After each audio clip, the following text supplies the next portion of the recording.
우리 옆에 지체들에게 좀 인사할까요?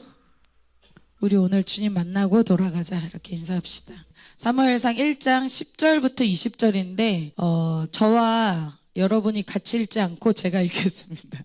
읽고 20절만 같이 읽겠습니다. 한나가 마음이 괴로워서 여호와께 기도하고 통곡하며 서원하여 이르되 만군의 여호와여 만일 주의 여종의 고통을 돌보시고 나를 기억하사 주의 여종을 잊지 아니하시고 주의 여종에게 아들을 주시면 내가 그의 평생에 그를 여호와께 드리고 삭도를 그의 머리에 대지 아니하겠나이다. 그 여호와 앞에 오래 기도하는 동안에 엘리가 그의 입을 주목한즉 한나가 속으로 말하매 입술만 움직이고 음성은 들리지 아니하므로 엘리는 그가 취한 줄로 생각한지라. 엘리가 그에게 이르되 네가 언제까지 취하여 있겠느냐 포도주를 끊으라 하니 한나가 대답하여 이르되 네 주여 그렇지 아니하니이다. 나는 마음이 슬픈 여자라. 포도주나 독주를 마신 것이 아니요 여호와 앞에 내 심정을 통한 것뿐이오니 당신의 여종을 악한 여자로 여기지 마옵소서. 내가 지금까지 말한 것은 나의 원통함과 격분됨이 많기 때문이다 하는지라.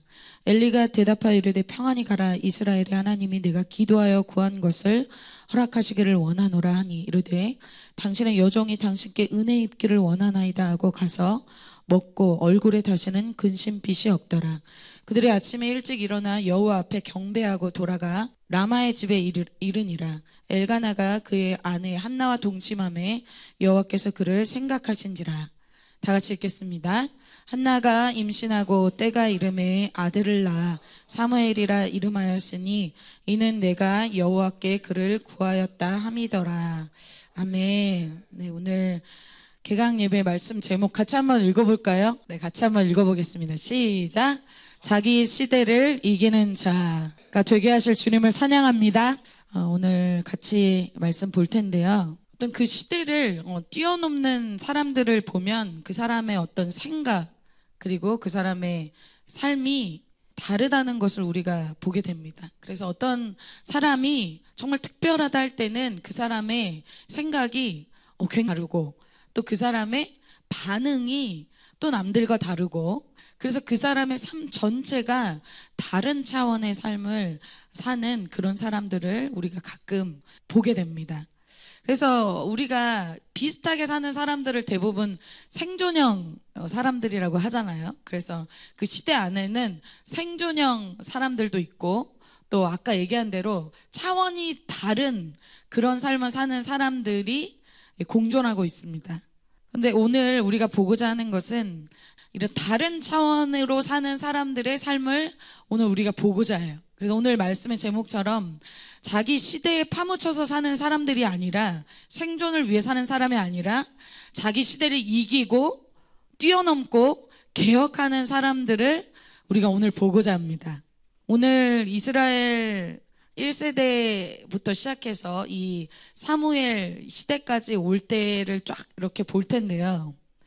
이스라엘 1세대 백성들은 생존형 인간, 생존형 족속, 생존형 세대였어요.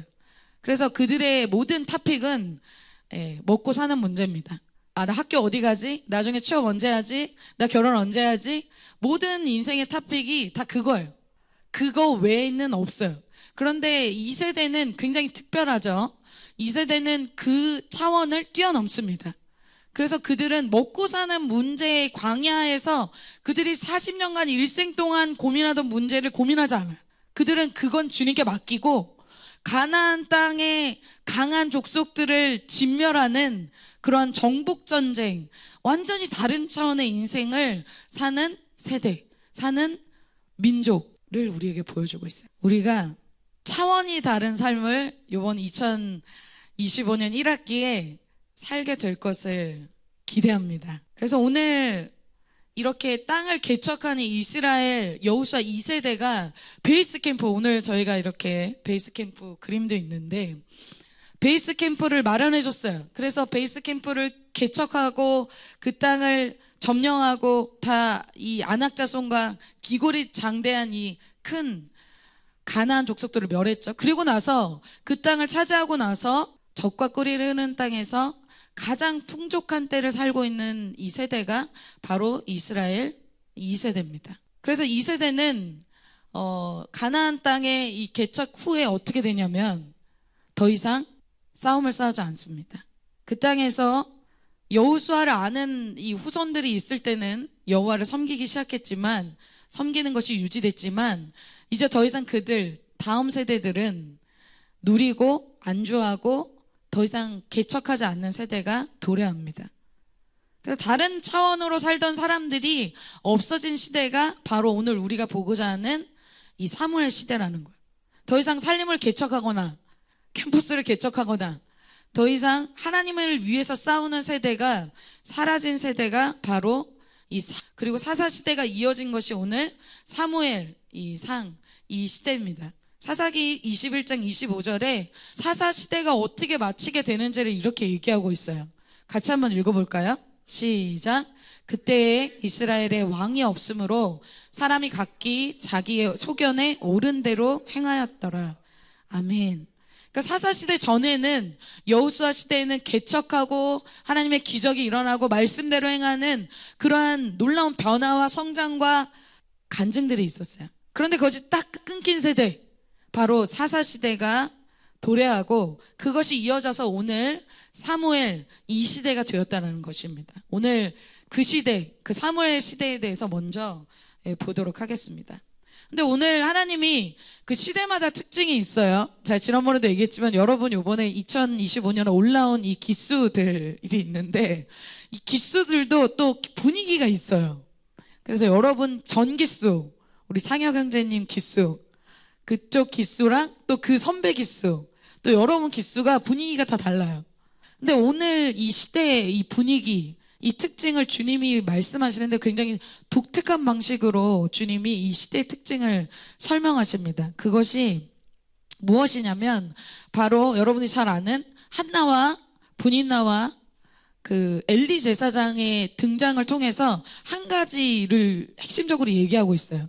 여러분 한번 찾아보세요. 사무엘상 1장 2절부터 3절에 이렇게 시작하죠. 그에게 두 아내가 있었으니 엘가나라는 한 사람이, 한 사람의 이름은 한나요, 한 사람의 이름은 분인나라.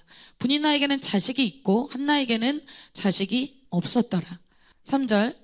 이 사람이 매년 자기 성읍에 나와서 실로에 올라가서 만군의 여호와께 예배하며 제사를 드렸는데 엘리의 두 아들 홈니와 비느하스가 여호와께 제사장으로 거기에 있었더라.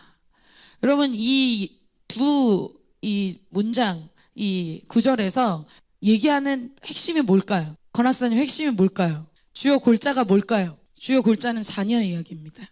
첫 번째는 분인나가 그 다음 구절에도 나오는데 분인나는 자식이 굉장히 많았어요. 그리고 한나는 자식이 없었습니다. 그리고 오늘 3절에 엘리는 두 아들이 있었는데 이름까지 밝히고 있죠. 홈니와 비느하스였다. 자, 여기서 말하는 내용의 핵심은 자녀 이야기입니다.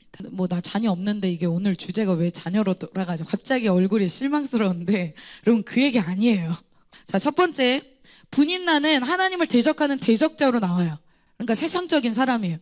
이 세상적인 사람 밑에 세상적인 자녀들이 나오죠. 많은 시대가 이 시대였다. 그런데 한나는 하나님을 섬기는 사람이에요. 한나는 자녀가 없다는 거예요. 하나님을 믿고 하나님께 중심을 드리고 하나님께 내 인생을 드리고자 하는 그런 믿음의 사람의 자녀는 없다는 거예요. 그런데 마지막으로 하나님 대표하는 오늘 3절 여기에 나오는 엘리 제사장의 두 아들 홈니와 비느하스에 대해서 나오잖아요.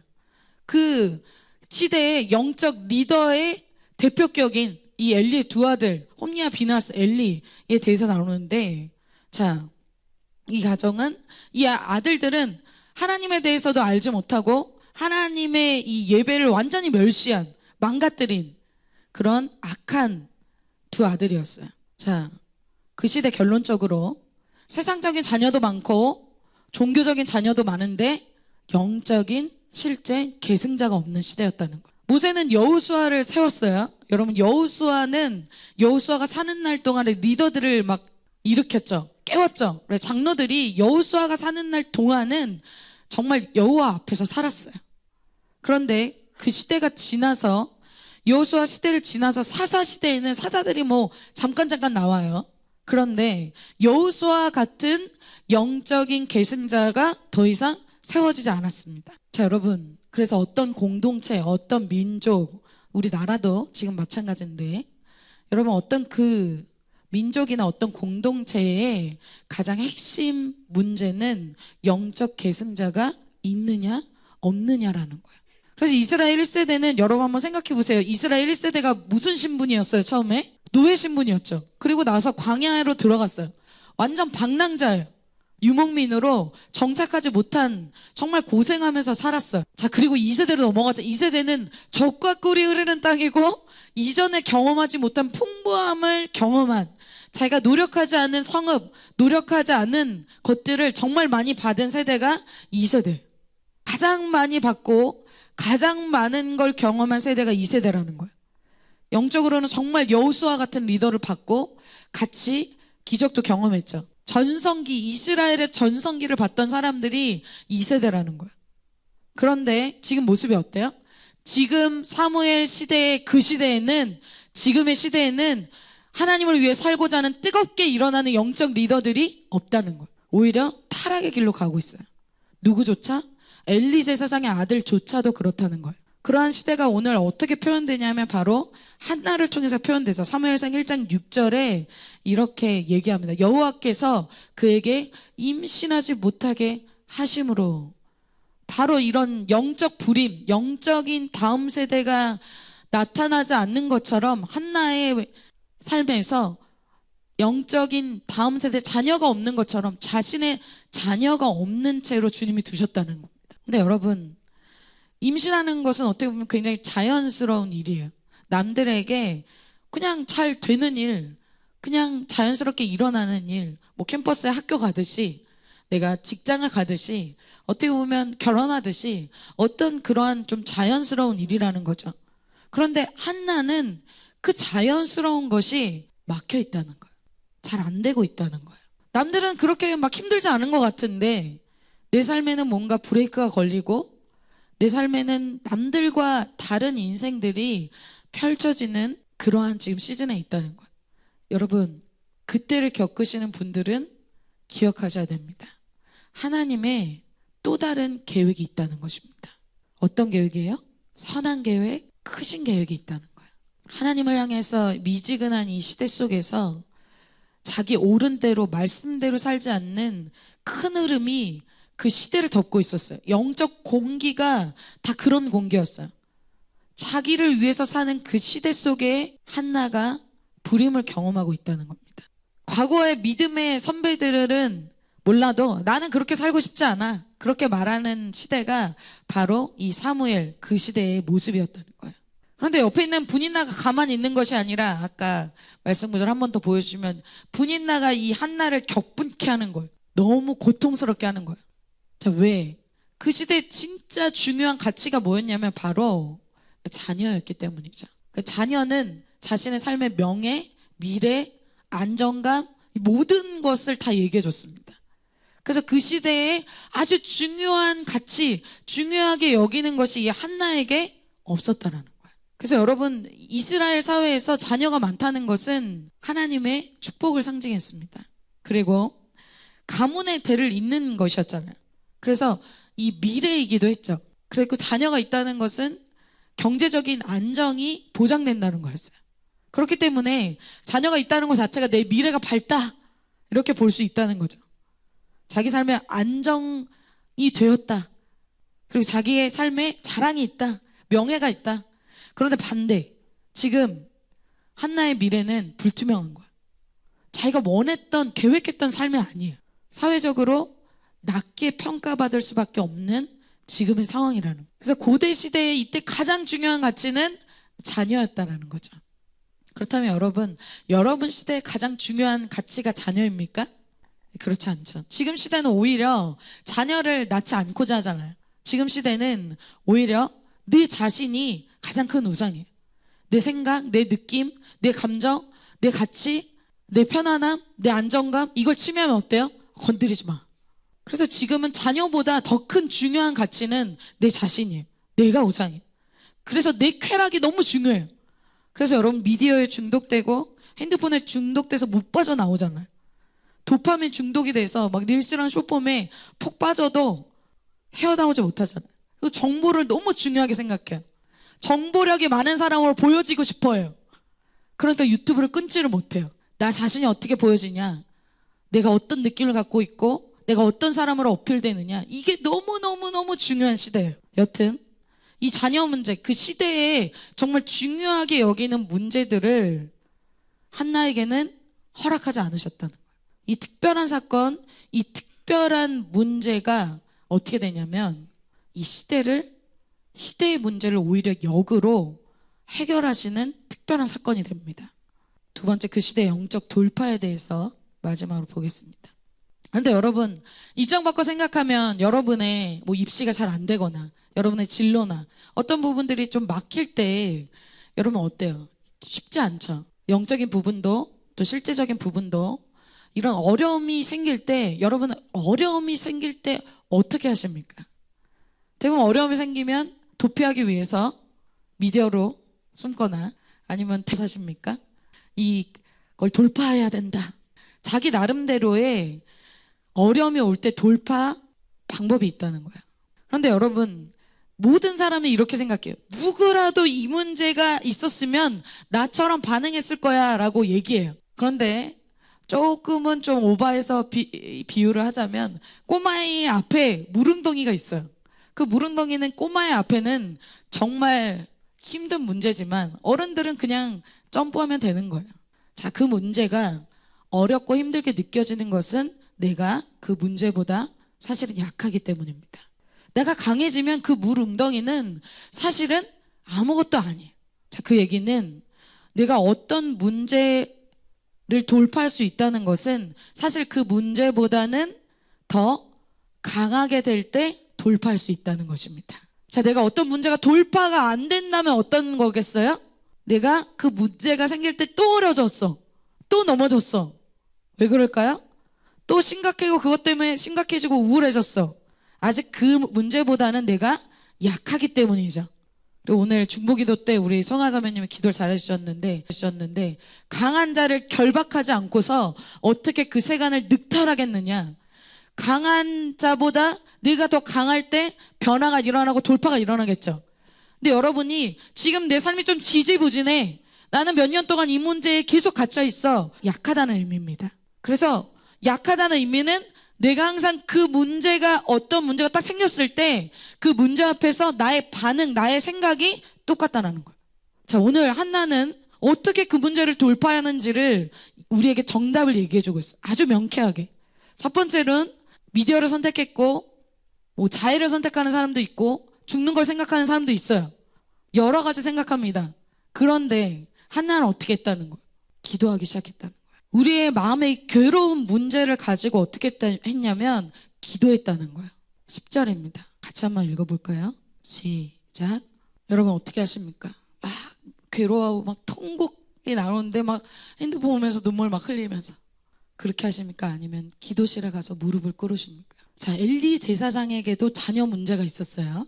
자녀가 없는 문제는 아니었지만 엘리 제사장의 자녀들이 너무 폐악질이 심한 거예요. 너무 예배를 엉망으로 드리고 제사장인데도 너무 이들의 행동이 소문도 좋지가 않았어요. 그래서 엘리 제사장에게도 자녀 문제가 있었다는, 엘리 제사장 기도하지 않습니다. 자, 여기서 우리의 중요한 포인트가 있습니다. 우리 인생에 어려움이 있을 수 있어요. 상처가 있을 수 있어요. 고통이 있을 수 있습니다. 이해할 수 없는, 내가 잘못하지 않았는데도 나의 삶에 이런 문제가 있을 수 있다는 거예요. 자, 그러면 그 문제 때문에 나의 인생이 나뉘어지는 것이 아니라, 자, 그 문제 앞에서 나의 반응이 나의 인생을 달라지게 한다는 것입니다. 여러분 아멘입니까?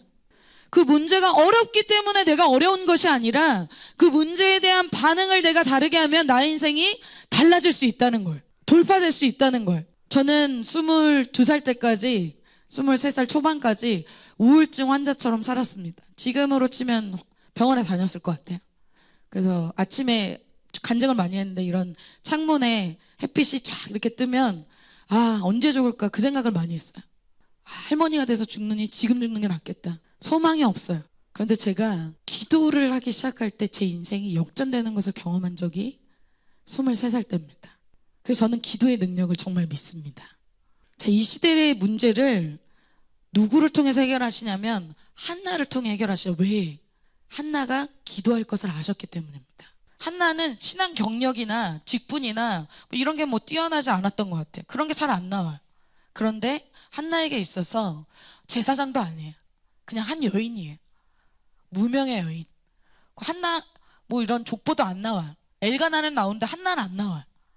그런데 그 한나라는 한 사람이, 특별한 능력이 없는 그 한 사람이 뭘 했을 때, 기도했을 때 하나님이 놀라운 영적 공기를 바꾸는 일을 하신다는 거예요. 그래서 이 기도가 한나라는 굉장히 평범한 사람이 특별한 사람이 되는 바로 그 순간입니다. 기도하기 시작할 때 평범한 우리의 인생이 특별한 인생으로 변화되기 시작해요. 평범한 인생이 특별해지는 선택이라는 거죠. 자, 모든 사람들이 미디어에 빠지고 미디어에서 슬픔을 해결하려고 하고 있습니다. 그런데 우리가 다른 선택을 하게 될 때 우리의 인생이 달라질 수 있다는 것입니다. 여러분, 부흥의 이 다음 세대가 오기 전에 영적인 이런 패턴이 있습니다. 패턴이 뭐냐면, 여러분, 예수님이 열방의 이 복음을 전하기 위해서 프로젝트를 갖고 있었어요. 부흥을 꿈꾸고 계셨어요. 예수님 어떻게 합니까? 밤새도록 기도하셔서 제자들을 부르죠. 그러니까 어떤 부흥 전에는 반드시 이 기도하는 한 사람이 반드시 등장합니다. 그래서 SVM에도, 여러분, 우리 SVM 운동, 우리 앞에 배너도 봤죠? 여러분, 롤업 배너 봤죠? 자, 학생자원 운동이 시작될 때도 사무엘 밀즈라는 한 사람과 건초더미 기도회로 시작했습니다. 그 부흥의 역사가 끝나고 위셔드란 사람이 사무엘 밀즈 때의 부흥을 기억하면서, 하나님, 주여, 다시 그 부흥의 역사를 다시 흐르게 하소서, 다시 이 세대 가운데 흐르게 하소서. 이 기도를 통해서 다시 한번 부흥이 시작되죠. 자, 영적 패턴이 있다는, 어떤 패턴? 반드시 어떤 부흥이 오기 전에는 기도의 줄을 잡고자 하는 그 한 사람이 생긴다는 것입니다. 그 사람이 누구예요? 오늘 한나라는 거예요. 자, 그러면 부흥은 어떤 루틴으로 오냐면, 자, 구하여야 온다는 거예요. 아멘입니까? 아, 뭐네. 나는 정말 그것을 원합니다. 구하여야 온다는 거예요. 그것을 마태복음 7장 7절에 이렇게 얘기하고 있어요. 구하라, 그리하면 너희에게 주실 것이요, 찾으라, 그리하면 찾아낼 것이요, 문을 두드리라, 그리하면 너희에게 열릴 것이니. 아멘. 왜 안 열어줄까? 왜 내 문제가 해결이 안 될까? 그것이 아니라 너희가 구하라, 너희가 찾으라, 문을 막 두드리라. 그러면 열리고 찾고 얻게 될 것이다. 그럼 마음에는 막 간절히 원해요. 어떡하지, 힘들어, 너무 죽을 것 같아. 그리고 부흥이 임했으면 좋겠어. 생각만 하지 말고 어떻게 하라? 너희가 구하라, 너희가 기도하라. 그럼 내가 줄 거다, 찾아낼 거다, 내가 열게 해줄 거다. 근데 우린 그러잖아요. 하나님, 제 상황 아시잖아요. 해결해 주세요. 하나님, 왜 아무 일도 안 하십니까? 그것이 아니라 너희가 직접 구하라. 자, 그래서 사무엘 이름이 여러분 뭔지 아세요? 사무엘 이름 뜻이 20절 같이 한번 읽겠습니다. 20절에 사무엘 이름의 뜻이 나와 있어요. 같이 한번 읽어볼게요. 시작. 한나가 임신하고 때가 이름에 아들을 낳아 사무엘이라 이름하였으니. 아멘. 한나가 구했기 때문에 사무엘이라는 인물이 등장한 거예요. 부흥을 이루는 그 부흥의 그 한 사람이 한나의 기도를 통해서 등장한 거라는 거예요. 근데 엘리 제사장이 원래 이걸 해야 되잖아요. 엘리 제사장 리더잖아요. 리더급. 엘리 제사장을 통해서는 하나님의 부흥이 안 일어나죠. 엘리 제사장의 자녀들은 하나님을 섬길 수가 없죠. 왜 그럴까요? 전체 여러분 흐름을 알겠죠. 엘리 제사장은 기도하지 않는 사람이기 때문에 그렇습니다. 그래서 한나가 기도할 때 엘리 제사장의 반응이 12절, 13절, 14절에 이렇게 얘기하고 있어요. 우리 차격행자님 한번 읽어주세요. 깊이 한나가 기도할 때 이렇게 소리를 안 내고 입을 중얼중얼 하니까, 아, 얘가 술에 취했구나 라고 생각을 한 거예요. 얘가 포도주를 엄청 먹어서 지금 중얼중얼 하는구나. 여러분, 이 뜻은 뭐예요? 엘리 제사장은 한 번도 이런 기도를 해본 적이 없다는 것이죠. 체험이 없다는 거예요. 그러니까 여러분, 체험이 없는 사람들은 대부분 어떻게 생각한다는 거예요? 성령에 막 충만할 때 사람들이 잘하는 표현이 왜 이렇게 술에 취했냐. 동일하죠. 성령에 막 깊은 임재 가운데 한나가 기도할 때 그것을 술에 취한 걸로 생각했다는 거예요. 엘리 제사장은 깊은 기도를 모르는 사람, 체험한 적이 없어요. 자, 엘리 제사장은 제사장이에요. 종교 생활을 열심히 했을 거예요. 뭐 찬양팀에 썼을 수도 있고 이렇게 저처럼 메신저가 될 수 있을 수도 있겠죠. 헌신도 하고 직분도 있는데 중요한 것은 뭡니까? 결정적으로는 엘리 제사장을 통해서는 영적 리더는 세워지지 않습니다. 그를 통해서는 하나님을 위해서 살고자 하는 사람이 세워지질 않는다는 거예요. 그러나 엘리 제사장은 어떤 걸 잘해요? 인간관계는 매우 좋아요. 엘리 제사장이 아들들과 묶이지 않습니다. 왜? 인간적으로 잘해주거든요. 그러나 그 아들들이 변화되진 않죠. 그리고 그 아들의 문제로 기도하지도 않죠. 그러니까 변화되지 않습니다. 그래서 자신들의 아들을 향해서 강하게 책망도 못해요. 왜? 내가 미지근하니까. 여러분, 강하게 책망할 수 있는 것도 내가 뜨거워야 책망할 수 있는 겁니다. 내가 본이 되지 않는데 여러분 책망 들으면 어때요? 님이나 잘하세요. 그런 마음 들잖아요. 그죠? 자기 캠퍼스, 자기 가족, 그런 삶만을 위해서만 끝난다는 거예요. 누구의 인생이? 한나가 기도하는 모습을 오해하는 엘리 제사장에게 한나가 이렇게 대답합니다. 자, 15절입니다. 한나가 대답하여 이르되 내 주여. 여러분 여러분이라면 어떻게 대답하겠어요? 내가 깊이, 우리 시호가 깊이 기도했는데 지나가다가 제가 시호야, 술 끊어야지. 내가 눈치챘잖아, 시호야. 너 알았어, 내가. 그럼 어떻겠어요? 간사님. 맞아요. 그것이 아니라 오해입니다. 여러분, 오해받으면 어때요? 진짜 한나 그런 게 아니잖아요. 그런데 한나의 대답이 정말 놀랍습니다. 내 주여, 그렇지 아니하나이다. 여러분, 여기서 뭘 볼 수가 있냐면 한나의 하나님에 대한 태도가 하나님의 사람에게 나타나는 겁니다. 자, 여러분, 한나가 억울한 일이 생겼잖아요. 그럴 때 한나가 하나님을 원망했다는 기록이 없죠. 그래서 한나는 어떻게 하면 기도했죠. 그 태도가 하나님의 사람에게서 나타나는 거야. 내가 잘못한 것도 아니야. 내가 죄를 지은 것도 아니야. 그런데 나에게 이런 일이 일어났어. 억울할 때 한나는 항상 어떻게 반응한다는 거야? 내 주여, 아니하나이다. 화가 나고 억울하고 그러면 못 찾는 우리는 어떻게 하겠어요? 화나겠죠. 내 상황도 모르면서. 그런데 어때? 나는 마음이 슬픈 여자라. 자기 마음을 겸손하게 얘기해요. 그런 것이 아닙니다. 여호와 앞에 내 마음을 막 이렇게 쏟아낸 것 뿐입니다. 자, 여러분, 많이 억울한 사람들 있죠. 저는 참 많이 억울한 사람인데 저의 패턴을 생각해 보니까 여러분, 억울한 뭔가 많은 사람 있잖아요.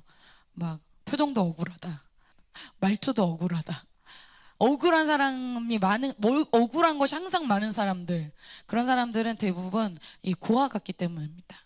저를 보면 알 수 있었던 것 같아요. 제가 저를 보면서 파악이 됐어요. 메타인지. 자, 아빠가 있는 사람은, 하나님 아버지가 있는 사람은 억울한 거 괜찮습니다. 손해보는 거 괜찮습니다. 왜? 하나님 갚아주니까. 그런데 하나님의 임재가 안 느껴지고 하나님이 없이 고아와 같이 사람들은 어때요? 매번 매 사건에 억울합니다. 내가 왜 이것을 해야 되고, 내가 왜 이것을 손해봐야 되고, 내가 왜 이것을 감당해야 되냐. 너무 억울해. 왜? 갚아줄 사람이 없으니까. 그런데 하나님 아버지가 있는 사람은 가서 얘기할 수 있죠. 사람과 싸우지 않죠. 하나님이 나를 알아주시고, 한나가 그런 사람인 것입니다. 자, 그럼 오늘 핵심적인 오늘 키워드는 사실 한나의 기도입니다. 마지막으로 한나의 기도에 대해서 오늘 보겠습니다. 모든 기도가 그런데 응답되는 건 아니죠. 여러분, 우리가 막 구하고 찾고 막 그렇게 했는데 하나님 안 되던데요? 뭐 그럴 때가 있잖아요. 그런데 오늘 한나의 기도는 응답됐다는 거예요. 그렇다면 응답되는 기도는 어떤 기도인가를 오늘 보도록 하겠습니다. 한나의 기도 11절을 한번 먼저 보도록 하겠습니다. 한나의 기도 11절입니다. 아멘. 여러분, 이 시대의 가장 중요한 가치가 뭐라고 했어요? 자녀라고 했죠. 그런데 오늘 이 한나가 기도하는 이 기도의 내용이 아들을 주시면 내가 그의 평생을 드리겠다는, 삭도를 대지 않는다는, 머리를 자르지 않는다는 거잖아요. 나실인으로 드리겠다는 거죠. 자, 여러분, 이 시대 분위기가 어떻습니까? 전혀 이런 분위기가 아니라는 거예요. 이렇게 자녀 드린 사람 전혀 없어요. 가장 중요하게 여기는 이 자녀를 드린다? 상상할 수도 없어요. 그래서 엘리 제사장도 자녀들에 대해서 어떻게 대했습니까? 절대 자기가 건드리지 못하는 영역이었다라는 거예요. 남이 자기가 아니고 절대 자기 자녀는 남이 하나님이라 할지라도 건드리지 못하는 영역이 있었다라는 거예요. 그게 엘리 제사장에게는 중요한 가치이자 그것이 자기 자녀였다는 거죠. 하나님도 이 영역 건드릴 수 없어. 그것으로 인해서 엘리 제사장은 심판을 받게 됐다는 겁니다. 사무엘상 2장 27절부터 30절에 이렇게 얘기하고 있어요. 27절부터 29절을 보겠습니다. 엘리 제사장에게 하나님의 선지자가 와서 그에게 심판을 얘기하는 거예요. 하나님이 왜 심판하시는지를 얘기를 하시는 거예요. 하나님의 사람이 엘리에게 와서 그에게 이르되 여호와의 말씀에 너희 조상의 집이 애굽에서 바로의 집에 속하였을 때 내가 그들에게 나타나지 아니하였느냐. 자, 네가 어떤 은혜를 받았는지를 기억하라는 거야. 너희 조상의 집이 애굽에서 종되었을 때, 노예로 비참하게 살아갈 때 내가 너에게 나타나서 은혜를 줬다. 28절 이스라엘 모든 지파 중에서 내가 그를 택하여 내 제사장으로 삼아 그가 내 제단에 올라 분향하여 내 앞에서 에봇을 입게 하지 않았냐. 직분을 줬다는 거죠. 이스라엘 자손이 드리는 모든 화제를 내가 내 조상의 집에 두지 않냐. 내가 너에게 축복까지 줬다는 거예요. 이 화제를 이 제사장들은 그것을 가져가잖아요. 내가 노력하지 않은 것을 너에게 줬다. 29절 그런데 너희는 어찌하여 내가 내 처소에서 명령한 내 재물과 예물을 밟으며, 여기서 중요한 키워드가 있습니다. 내 아들들을 나보다 더 중히 여겨. 우리가 하나님보다 중요하게 여기는 것을 우상이라고 합니다. 우상은 집에 어떤 우상의 제단을 쌓아서 우상이 아닙니다. 엘리 제사장의 우상은 자기 가족이었다는, 자기 아들이었다는 거예요. 하나님께 헌신한다고 하지만 하나님이 건드리지 못하는 영역이 있다는 거예요. 아들들이 하나님을 모욕하며 사는데 그것을 말하지 못했어요. 그것을 강하게 책망하거나 그것을 놓고 막 금식기도 하거나 그러지 않았다는 거예요. 나에게 나의 삶에 하나님이 건드리지 못하는 영역이 있으십니까 여러분? 깨뜨려야 된다는 거예요. 그 우상을 깨뜨려야 된다는 거예요. 그것이 엘리 제사장에게는 자녀였다는 거예요. 30절입니다. 30절을 송하자매님이 한번 읽어주세요. 사무엘서 전체의 핵심 구절이 딱 이겁니다. 하나님이 주신 은혜를 다 받고 그들이 이제 하나님을 존중히 여기지 않을 때 하나님 외에 다른 많은 우상, 우리의 시대는 뭘까? 돈과 명예와 스펙과 안정된 삶과 쾌락과 이런 우상들을 섬기게 될 때 그가 심판받는 인생이 된다는 것입니다. 그런데 오늘 여러분 이것이 그냥 내려놔지지는 않죠. 여러분 저도 이것이 그냥 내려놔지진 않습니다. 제가 오늘 이 내용을 묵상하면서 어떻게 이 한나라는 사람이 이것을 이렇게 서원하면서, 서원은 여러분 반드시 지켜야 되는 겁니다. 이 서원 기도는 그냥 하나님 이거 이렇게 서원 기도하면 하나님 들어 주시겠지 하면서 할 수 있는 게 아니에요. 이게 목숨이 걸린 문제라도 서원 기도는 반드시 지켜야 되는 게 서원 기도예요. 굉장히 무서운 기도입니다. 그런데 한나가 어떻게 이 중요한 자녀 문제를 서원하면서 기도할 수 있었을까? 그녀가 아까 얘기했죠. 깊이 기도했다고 했습니다. 여러분 깊이 기도하게 되면 어떤 역사가 일어나냐면 하나님의 마음과 터치가 되기 시작합니다. 깊이 기도하면서 한나가 갑자기 처음에는 뭘 위해서 기도해? 하나님 아들 주세요. 아들 주세요. 저 이거 문제 해결해 주세요. 계속 깊이 성령께서 깊이 기도를 들어가게 하시면서 어느 순간에 하나님의 마음을 알게 된 거예요. 기도하면서 하나님께 드려진 사람이 없다. 이 나시린이 없다. 하나님께 드려진 영적 계승자가 없다는 것을, 이 깊은 하나님의 슬픔을 한나가 기도하면서 만난 거예요. 그러지 않고는 드릴 수가 없습니다. 자, 여러분 어떤 영적인 깊은 터치가 나에게 임할 때 내가 그것을 드릴 수 있다는 거야. 아멘이시죠? 제가 지난주에 카라에서 말씀을 전하게 됐습니다. 그래서 그냥 여러분들에게 전했던 사사기 말씀으로 제가 카라 친구들에게 맞춰서 좀 다르게 전했어요. 근데 그날 영적 공기가 저에게 굉장히 달랐습니다. 이게 아이들은 모르겠는데 좀 다른 날이 있거든요. 그래서 그날 제가 말씀을 전하는데 하나님이 특별히 그 말씀 구절의 사사기에 보면 기드온이 나타나기 전에 이 사사기 아까 읽은 대로 사사 시대에는 하나님을 반복적으로 배반하거든요.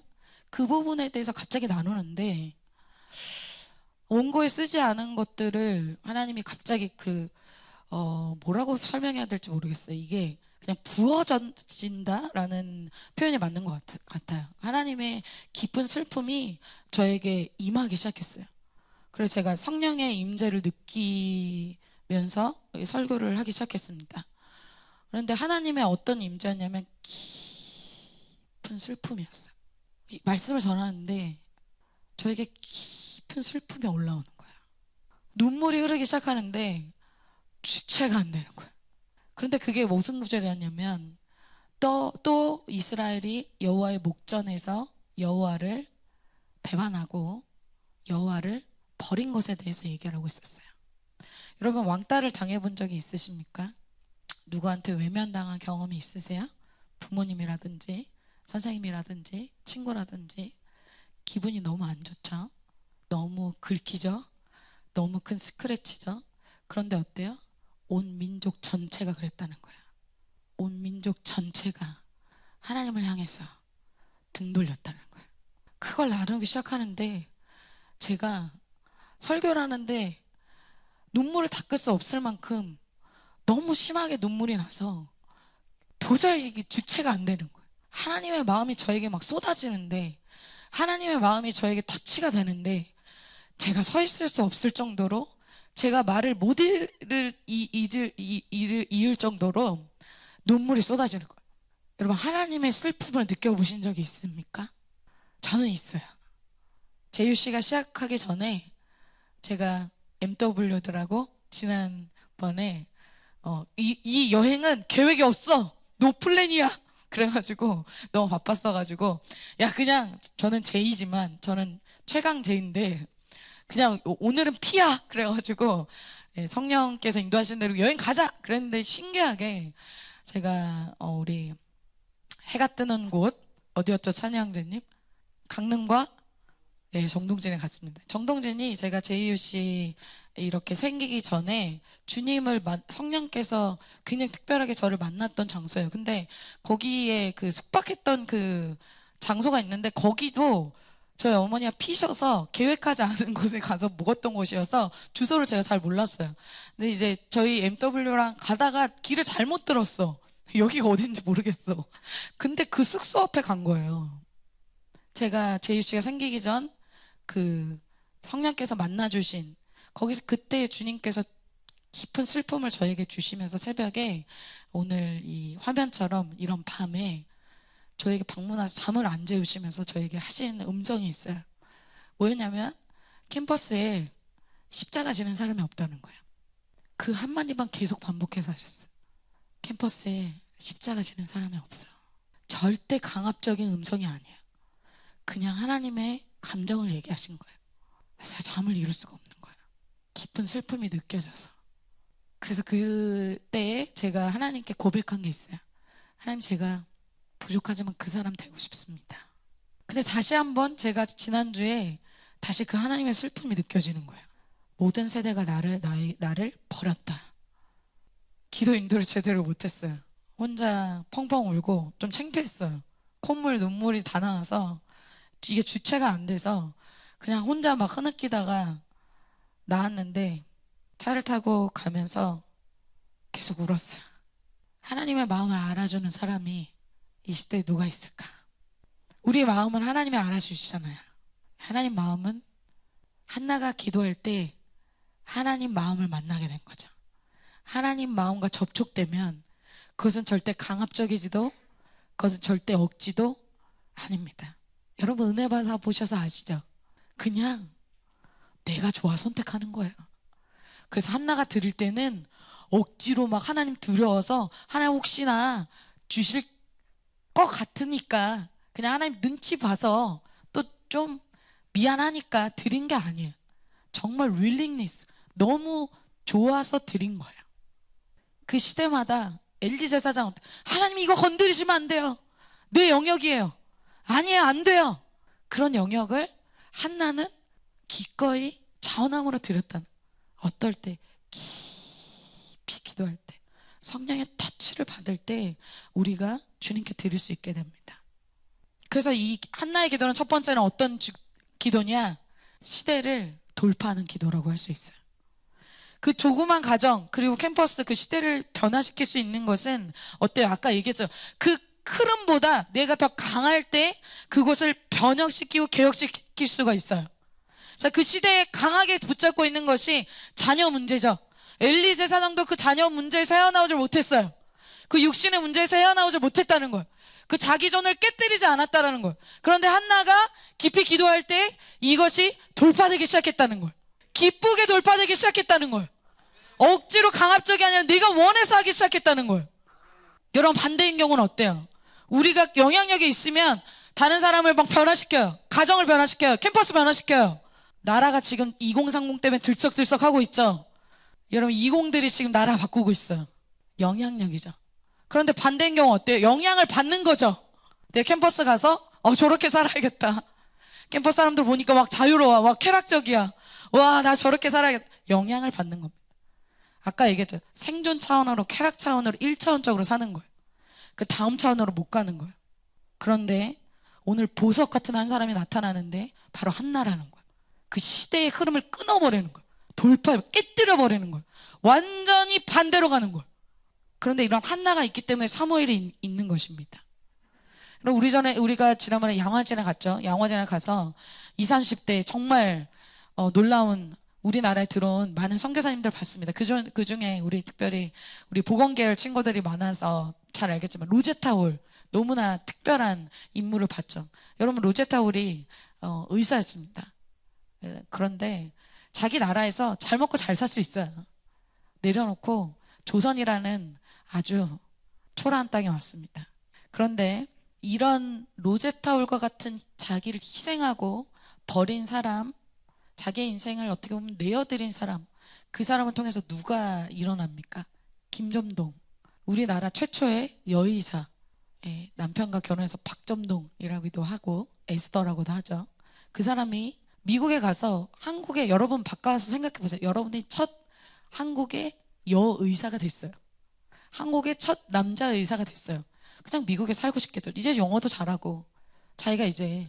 그런데 김점동이 어떻게 합니까? 다시 조선으로 돌아와요. 그래서 복음을 전하고 로제타 홀처럼 살다가 어떻게 하면 결핵에 걸려서 죽게 됩니다. 왜? 김점동이 본 로제타 홀, 자기의 믿음의 선배는 그렇게 살지 않았거든요. 자기가 만난 예수 그리스도는 그렇게 자기를 위해 살지 않았거든요. 만약에 여러분, 그 사람이 자기만을 위해서 만약에 미국에서 여의사가 돼서 아주 편안한 삶을 살았다. 우리는 세상은 그렇게 얘기했죠. 역전 스토리다라고 얘기하겠죠. 하나님 앞에서 얼마나 초라합니까? 그리고 사사시대처럼 영적 계승은 끊어졌겠죠. 우리 세대까지 복음이 들어왔을까요? 선교사들이 헌신하고 노력해서 와, 우리나라 잘 살게 됐어. 그러니까 우리끼리 잘 먹고 잘 살자. 다음 세대의 복음이 안 전해지는 거예요. 그런데 김점동 같이 자기의 믿음의 선배처럼, 내가 만난 예수 그리스도처럼 그렇게 다음 세대를 위해서 드린 그 사람 때문에 우리가 지금 복음을 듣고 이 자리에 있는 것입니다. 여러분, 아멘입니까? 그들의 핏값을 우리가 받은 것이라는 겁니다. 자, 엘리 제사장의 아들들 얼마나 많은 혜택을 누렸습니까? 솔로몬 얼마나 다윗으로부터 혜택을 누렸습니까? 혜택을 누리기만 한 세대. 그동안 부모님 신앙, 부모님 헌신으로 누리기만 하면 여러분 어떻게 되면 이 세대에, 우리의 다음 세대는 영적 계승자가 끊어지게 된다. 그래서 내가 이제 기도하고 내가 헌신하고 내가 세팅하는 개척자가 돼야 됩니다. 우리 공동체 세팅이 너무 안 돼 있어. 우리 개척할 게 너무 많아. 여러분, 그래서 오늘 너무 감사합니다. 우리 모두가 부모님 세대에게 너무 많이 받았어요. 지금 그러면 다 죽는다. 공멸한다. 어떻게? 우리가 지금 JCM을 하면서 개척을 하기 때문에 우리가 살아날 수 있다는 것입니다. 그래서 우리가 후배 세대에게 잊지 않은 길을 만들어주는 그러한 베이스 캠프를 만드는 그러한 자가 될 줄 믿습니다. 한나가 그런 사람이었다는 거예요. 끊어진 이 영적 계승을 한나라는 사람이 일으키잖아요. 아무도 헌신하지 않고 아무도 드리지 않는 그 시대에 한나가 드리잖아요. 영적 공기를 바꿔놓는 거예요. 한 사람으로 주님이 새해를 일으키실 수 있는 분이에요. 여러분 세대 한 사람으로, 여러분 캠퍼스의 한 사람으로 그 일을 하나님이 일으키실 수 있다는 겁니다. 두 번째, 마지막으로 한나의 기도는 믿음의 기도였다는 거예요. 한나가 처음에 기도할 때 전제가 뭐예요? 하나님의 아들을 주시면이에요. 저 아들 안 주면 어떻게 해? 여러분 아예 믿음이 없는 사람은 서원기도 할 수 있겠어요? 안 주실 건데 서원기도 어떻게 하냐고요. 있지도 않은 걸 어떻게 드려요. 그런데 한나는 하나님이 자신에게 아들을 주실 수 있는 분이라는 것을 믿었습니다. 그렇기 때문에 드릴 수 있는 거예요. 한나는 하나님이 자신의 문제를, 정말 이 어렵게 보이는 문제를 해결할 수 있는 능력이 아닌 하나님이라는 걸 믿었습니다. 믿음으로 기도한 거예요. 그리고 한 가지는 한나가 아들을 다시 얻었죠. 나중에 사무엘을 얻잖아요. 그리고 나서 사무엘을 이제 엘리 제사장에 거기에 드리죠. 그럴 때 드릴 때도 역시 믿음으로 드렸다는 게 나타납니다. 그가 아들을 드릴 때 막 억지로 막 이거 어떻게, 나 이제 인생 끝났어, 이제 아들 하나 얻은 거 이제 어떻게, 이렇게 드린 게 아니라는 거예요. 자, 첫 번째로 본문에 엘리가, 다시 본문으로 돌아가서 엘리가 믿음의 기도인 것을 하나하나씩 볼게요. 엘리가 오해한 것이 풀리고 한나가 기도했다는 걸 알고 엘리가 이렇게 축복해 주죠. 17절 18절을 한번 라엘 자매님이 한번 읽어주세요.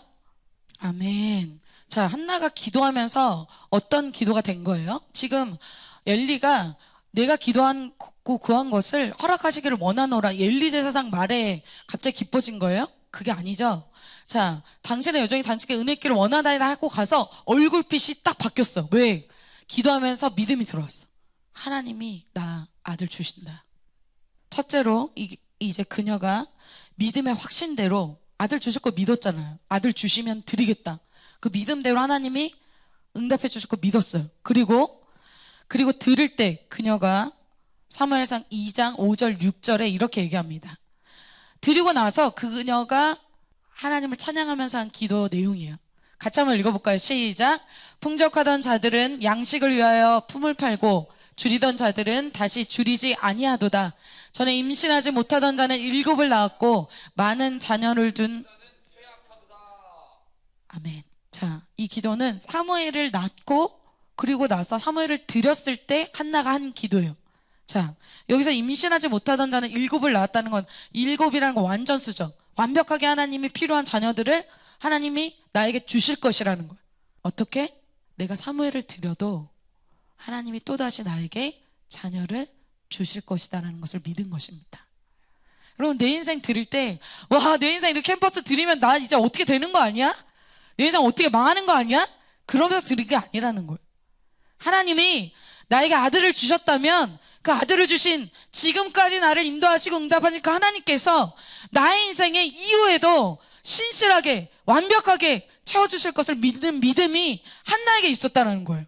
막 울며 겨자 먹기로 막 어쩔 수 없어 드린 게 아니라는 거예요. 믿음을 가지고 확신 있게 드렸다는 거예요. 그래서 하나님이 나중에 한나에게 세 아들과 2명의 딸을 주십니다. 자, 무슨 믿음이에요? 하나님이 좋으신 분이라는 믿음이죠. 하나님 나에게 좋은 것 주시길 원하시는 분이라는 믿음이죠. 억울한 일이 생겼어요. 매우 힘들었죠. 마음이 너무 고통스러울 정도로, 밥을 못 먹을 정도로. 그런데 원망하지 않았어요. 하나님 믿고 기도했고 그것이 오히려 그의 인생을 어떻게 합니까? 자기 혼자만, 자기 가정만 그런 아주 생존 차원의 인생이 아니라 하나님 나라 차원으로 들어가는 인생이 된다는 거예요. 그래서 그렇게 믿음으로 드린 사무엘을 통해서 영적 공기와 부흥의 변환이 시작됐다는 거죠. 자, 하나님을 믿는 믿음만큼 우리의 인생이 달라진다는 것입니다. 자, 하나님을 작게 보면 작은 인생이 되는 거예요. 그냥 원망하고 불평하다가 그냥 광야에서 죽는 그런 작은 인생 되는 거예요. 하나님 혹시나 고기 안 줄까 봐, 하나님 혹시 물 안 줄까 봐, 그거 전전긍긍하며 사는 인생이 바로 작은 인생, 내 믿음만큼 사는 거예요. 그런데 어때요? 한나는 내 인생 한번 들여보는 거예요. 내 가족 한번 들여보는 거예요. 그러니까 어떻습니까? 다른 차원의 믿음으로 다른 차원의 삶을 살아가죠. 어떻습니까? 내 믿음만큼의 삶의 결이 달라진다는 거예요. 여러분, 예수님도 그러셨죠? 드리는 것, 죽는 것이 전부가 아니라는 걸 아셨어요. 죽음 뒤에 부활의 영광과 열매가 있다는 것을 바라보셨어요. 결론입니다. 오늘 한나는 그 시대를 이기는 한 사람이었어요.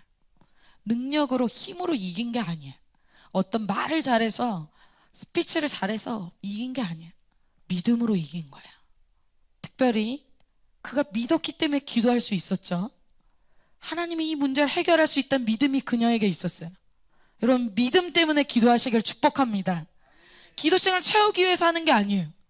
이 기도를 통해서 진짜 내가 기도하는 한 사람, 내가 진짜 기도하는 캠퍼스, 내가 진짜 기도하는 나라가 바뀌게 될 것을 믿음으로 기도하시길 바랍니다. 그러면서 그녀가 가장 중요하게 여기는 것을 하나님께 드렸죠. 그 한나를 통해서 영적 계승과 부흥이 일어나게 됩니다. 여러분, 2025년 1학기예요. 이제 진짜 시작이 여러분 눈앞에 코앞에 왔습니다. 이 인생에서, 이러한 인생의 선택길에 여러분의 인생 차원, 생존 차원, 그런 차원이 아니라 이 시대를 뛰어넘고 한번 여러분 영적 공기를 바꾸는, 여러분의 인생을 한번 들여보고, 여러분의 미래를 한번 들여보고 던져봐서 큰 인생, 믿음대로 입을 크게 넓게 벌려서 여러분의 인생이 정말 이 시대를 바꾸는, 캠퍼스를 바꾸는 인생이 되시길, 또 열방을 바꾸는 인생이 되시기를 축복합니다.